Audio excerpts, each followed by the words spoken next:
मराठवाडा भीषण दुष्काळाच्या उंबरठ्यावर उभा आहे। सलग दुसऱ्या वर्षी राज्यातले 8 जिल्हे पाण्यासाठी तरसत आहेत। खरं तर शेतकरी आकाशाकडे टक लावून बघत असतो। पाऊसच शेतीसाठी पाण्याचा मुख्य स्रोत असतो।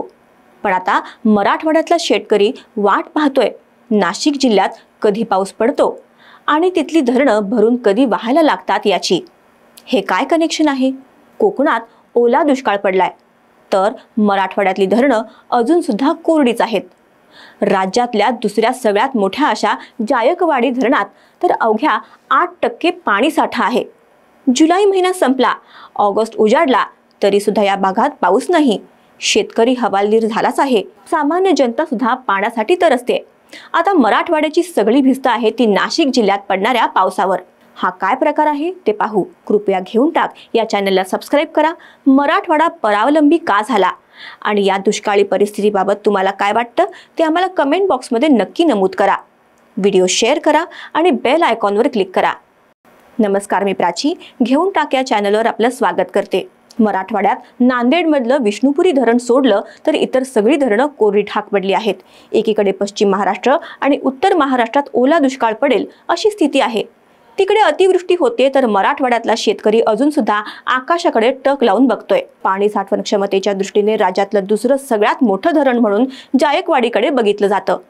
या धरणाची साठवण क्षमता ही 102 TMC एवढी आहे।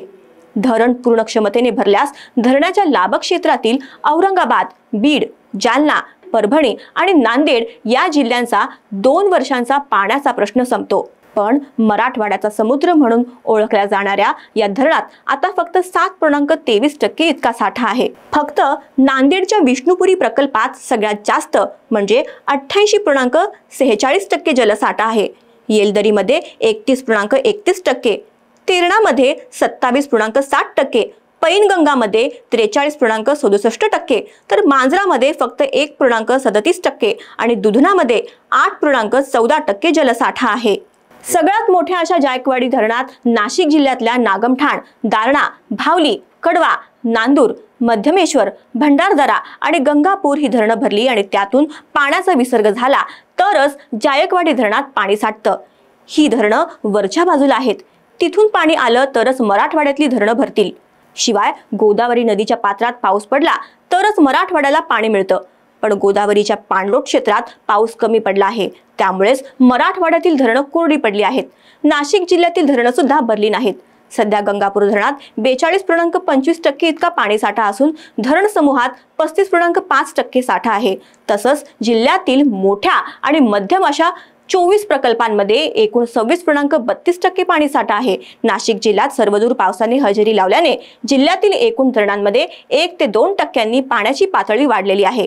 आता पाहू नाशिक जिल्ह्यातल्या धरणांची काय स्थिती आहे ते। गंगापूर 42.25%, कश्यपी 17.22%, गौतमी गोदावरी 42.56%, आळंदी 7.23%, पालखेड 14.24%, करंजवण 2.29%, वाघाड 11.3%, दारणा 74.26%, भावली 96.51%, मुकणे 22.56%, वालदेवी 35.66%, कडवा 63.45%, नांदूर मध्यमेश्वर 100%, चणकापूर 8.98%, हरणबारी 14.60%, केळझर 8.4%, गिरणा 11.75%, पुनद 40.58%, तर उर्वरित धरणात फक्त 0% पाणी साठा आहे।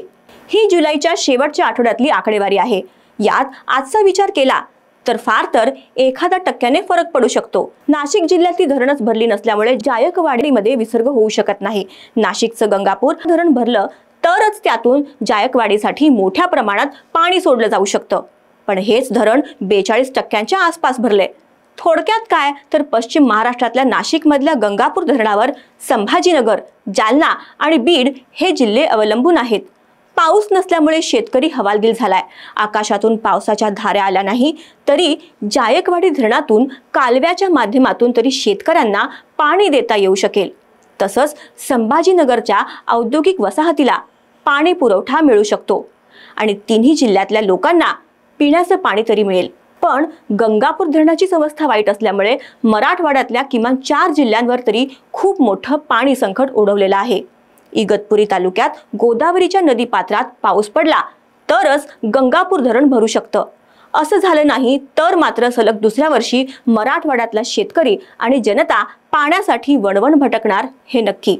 तुम्हाला या संपूर्ण परिस्थितीबद्दल काय वाटतं? मराठवाड्याच्या या पाणी संकटावर उपाय तरी काय? मराठवाड्याचा वाळवंट तर होणार नाही ना? याबद्दल तुम्हाला काय वाटतं ते आम्हाला कमेंट करून नक्की सांगा. कृपया घेऊन टाक या चॅनलला सबस्क्राईब करा, व्हिडिओला लाईक करा, शेअर करा आणि बेल आयकॉनवर क्लिक करा. धन्यवाद.